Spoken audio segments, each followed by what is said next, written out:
News 46 is brought to you in part by... This is Sandy Stone, the dental hygienist at Desert View Dental. Desert View thanks you for the opportunity to take care of your dental hygiene needs in the past and invites you to be part of their new family dentistry experience.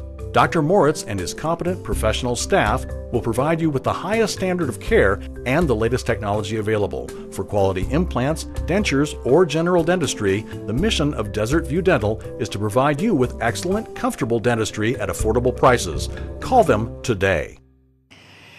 Well, one of the items on the last town board agenda was regarding the Fairgrounds project.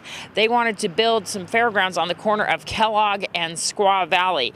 The town has already entered into agreement, however, with Groponics, which is a large greenhouse, which would mainly like to grow lettuce in that area. We're going to speak to Paula Glidden.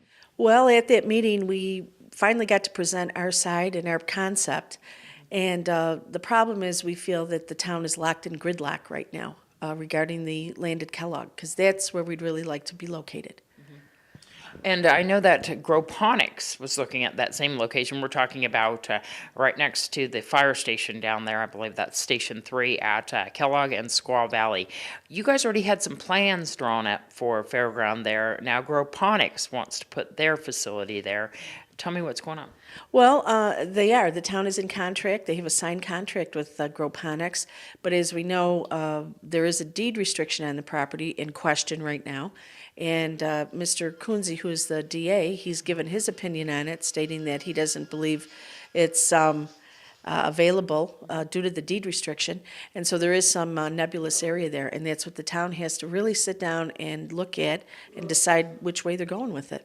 So we're in a signed agreement with Groponics, but this is supposed to only go to be used, as far as the deed is concerned, to be used for what? Community facilities or common, use for the townspeople.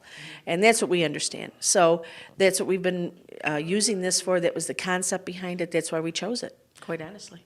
The town's intention was to change that deed? Well, they have to change it in the extent that if that's what they decide to do as a private entity, that negates that deed restriction. So if the deed restriction applies, they can't use it. If it doesn't apply, they can use it. And it's as simple as that.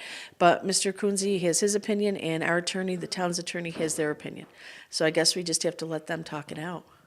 And there might be lawsuits happening from this because we signed an agreement with Groponics. Yes, I think Chairman Shoup signed it November 19th at the special meeting. So they actually have a contract.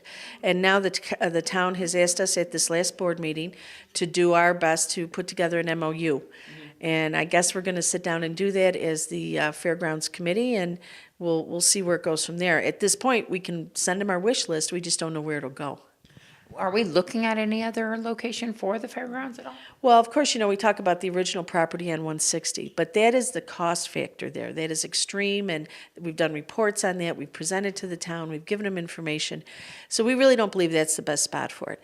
Right now, we're looking at other land, but again, we'd have to buy that land, and that was the negative. We never wanted to do that. We always wanted to just deal with the town's property because obviously it's the town's center. So if there's other land that we can get, that's great, except we need some large land. And if anybody wants to donate 80 acres, here's my pitch. So, that's probably what we need, somewhere between 60 and 100 acres, and to make it really a nice area that we could grow into.